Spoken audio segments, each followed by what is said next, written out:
ಅದಾದ ಮೇಲೆ ಇನ್ನೊಂದು ಅದು ದೇವೇಗೌಡರ ಇಂಟರ್ಫಿಯರೆನ್ಸ್ ಏನು ಆದಮೇಲೆ ಲೆಟರ್ಗಳು ಬರೆದ್ರು ನಮ್ಮ ರಾಜ್ಯಕ್ಕೆ ಅನ್ಯಾಯ ಆಗಿರ್ತಕ್ಕಂಥ ವಿಷಯದಲ್ಲಿ. ಅದರ ಮೇಲೆ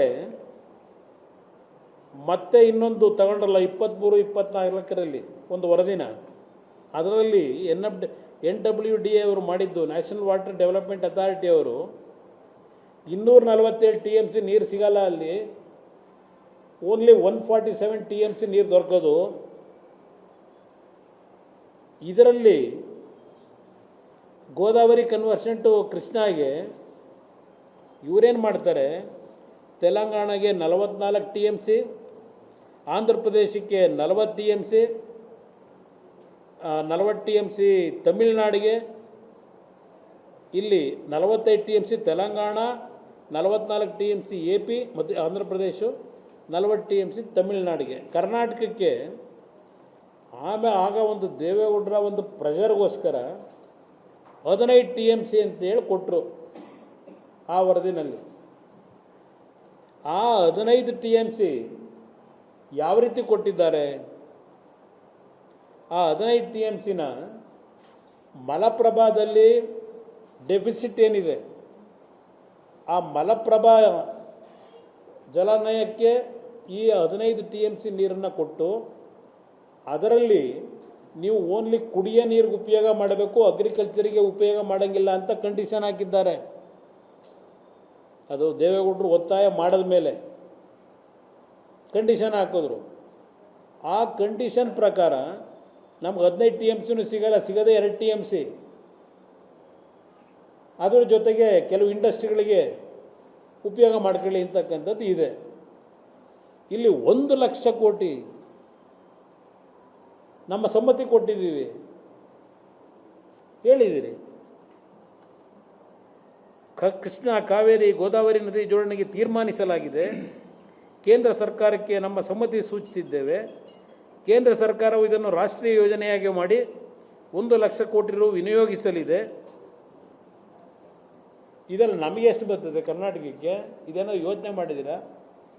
ಹೇಳಿದಿರಲ್ಲ, ಪಾಪ ಸರ್ಟಿಫಿಕೇಟ್ ಕೊಡ್ತಾ ಇದ್ದೀರಿ. ಈಗ ಅಲ್ಲಿ 33 ಗೇಟನ್ನು ನಾವು ಹಾಕಿದ್ದು ಉದ್ದೇಶ, ನೀರು ಹೋದ ವರ್ಷ ಹರಿದೋಯ್ತಲ್ಲ, ಗೇಟ್ಗಳು ಮುರಿದೋಗಿ ರೈತರಿಗೆ ಬೆಳೆ ಬೆಳೀಲಿಕ್ಕೆ ಆಗಲಿಲ್ಲ. ನಮ್ಮ ರೈತರಿಗೆ ಕರ್ನಾಟಕದಲ್ಲಿ ನೀರು ಹೋಗಿದ್ದು ಪಕ್ಕದ ರಾಜ್ಯಗಳಿಗೆ. ನಮ್ಮ ರೈತರಿಗೆ ನೀವು ನೀರು ಕೊಡೋಕ್ಕೆ ಆಗಲಿಲ್ಲ ಭತ್ತ ಬೆಳೀಲಿಕ್ಕೆ. ಅದಕ್ಕೋಸ್ಕರಲೇ ರೈತರು ಗಲಾಟೆ ಮಾಡಿ ಮೊದಲು ಗೇಟ್ ಹಾಕ್ತಿರೋ ಇಲ್ವೋ ಅಂತೇಳಿ ದೊಡ್ಡ ಗಲಾಟೆ ರೈತರದ್ದು ನಡೆದ ನಂತರ ಗೇಟ್ ಹಾಕಿದ್ರಿ. ಗೇಟ್ ಬೇಕಿತ್ತು, ಹಾಕಲೇಬೇಕಿತ್ತಲ್ಲ. ಈಗ ಅಲ್ಲಿ ನೀವೇನೇ ತೀರ್ಮಾನ ಮಾಡಿದ್ರು, ತುಂಗಭದ್ರಾ ನೀರಿನ ಹಂಚಿಕೆ ಬೋರ್ಡ್ ಇದೆಯಲ್ಲ, ಅವರ ಹತ್ರ ಏನು ಚರ್ಚೆಗಳು ಮಾಡಿದ್ದೀರಿ? ಏನಾದರೂ ವಿರೋಧ ಪಕ್ಷಗಳನ್ನ ಕರೆದು ಚರ್ಚೆ ಮಾಡಿದರೆ ಏನಾದರೂ ಏನು ಮುಂದಿನ ನಮ್ಮ ಸರ್ಕಾರದಲ್ಲಿ ನೀರಾವರಿಗೆ ಏನೇನು ತೀರ್ಮಾನ ಮಾಡ್ತಾ ಇದ್ದೇವೆ, ನೀರಿನ ಹಂಚಿಕೆ ಕಥೆ ಏನು ಹೇಳಿದ್ದೀರಿ, ಸಮ್ಮತಿ ವ್ಯಕ್ತಪಡಿಸಿದ್ದೇವೆ ಅಂತೇಳಿ. ಇಲ್ಲಿ ಇರ್ತಕ್ಕಂಥ ವಾಸ್ತವಾಂಶ ಏನು? ಎಷ್ಟು ದಿನ ಸುಳ್ಳು ಹೇಳ್ಕೊಂಡು ತಿರುಗ್ತೀರಿ? ಇರ್ತಕ್ಕಂಥ ವಾಸ್ತವಾಂಶ ಹೇಳಬೇಕಲ್ಲ ನೀವು.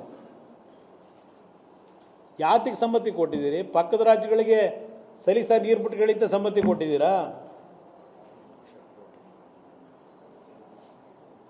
ನಮ್ಮ ರಾಜ್ಯಕ್ಕೆ ಏನು ಮಾಡ್ತೀರಿ? ನಮ್ಮ ರಾಜ್ಯದ ರೈತರಿಗೆ ಏನು ಮಾಡಿದ್ದೀರಿ? ನಿಮ್ಮದು ಪದೇ ಪದೇ ಅಲ್ಲೆಲ್ಲೋ ನಾನು ಹೋಗಿ ಅದೆಂಥದ್ದು 5 ಬಾರಿ ಮೀಟಿಂಗ್ ಮಾಡಿದೆ,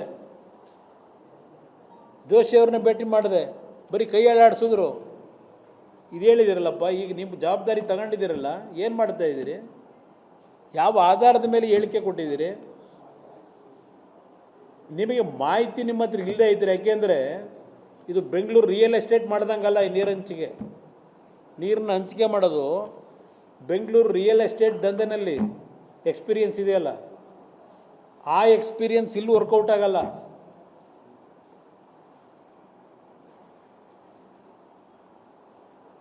ನಿಮಗೆ ವಿಷಯ ಗೊತ್ತಿಲ್ಲದೆ ಇದ್ದರೆ ಯಾರಾದರೂ ನೀರಾವರಿ ತಜ್ಞರ ಜೊತೆ ಚರ್ಚೆ ಮಾಡೋರು ತಿಳ್ಕೋಬೇಕಲ್ಲ. ನಿಮ್ಮ ಎಚ್ ಕೆ ಪಾಟೀಲ್ ರವರಲ್ಲ, ಕೃಷ್ಣಯ್ಯ ಕಣ್ಣೀರ ಕತೆ ಅಂತಲೇನೋ ಬುಕ್ ಬರೆದಿರು, ಕೃಷ್ಣ ಕಾವೇರಿ ಕಣ್ಣೀರಿನ ಕತೆ ಅವರು.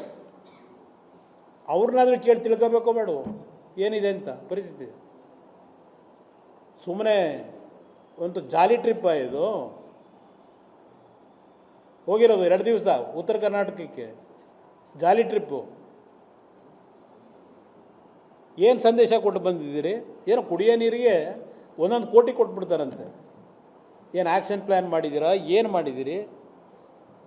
ಯಾವ ಆಧಾರದ ಮೇಲೆ 1 ಕೋಟಿ ಅಂತ ತೀರ್ಮಾನ ಮಾಡಿದಿರಿ? ಯಾರು ನಿಮಗೆ ಮಾಹಿತಿ ಕೊಟ್ಟಿರೋದು ಇಷ್ಟು ಬೇಕಿದೆ ದುಡ್ಡು ಅಂತ ಹೇಳಿ? ಎಲ್ಲಾದರೂ ಹೋಗಲಿ ತಾಲೂಕು ವೈಸು ಡಿಸ್ಟ್ರಿಕ್ಟ್ ವೈಸು ಮಾಹಿತಿಗಳು ಸಂಗ್ರಹ ಮಾಡಿದ್ದೀರಾ? ಏನೇನು ಪರಿಸ್ಥಿತಿ ಇದೆ ಅಂತೇಳಿ ಆ ಗುಳೆ ಹೋಗ್ತಿರೋ ಜನಗಳದ್ದು ಬರೆದಿದ್ದೀರಿ ನೀವು ಮಾಧ್ಯಮ ಸ್ನೇಹಿತರು. ಇವತ್ತು ಏನು ಅವ್ರ ಪರಿಸ್ಥಿತಿಗಳೇನಾಗಬೇಕು? ಇದ್ರ ಬಗ್ಗೆ ಏನು ಆ್ಯಕ್ಷನ್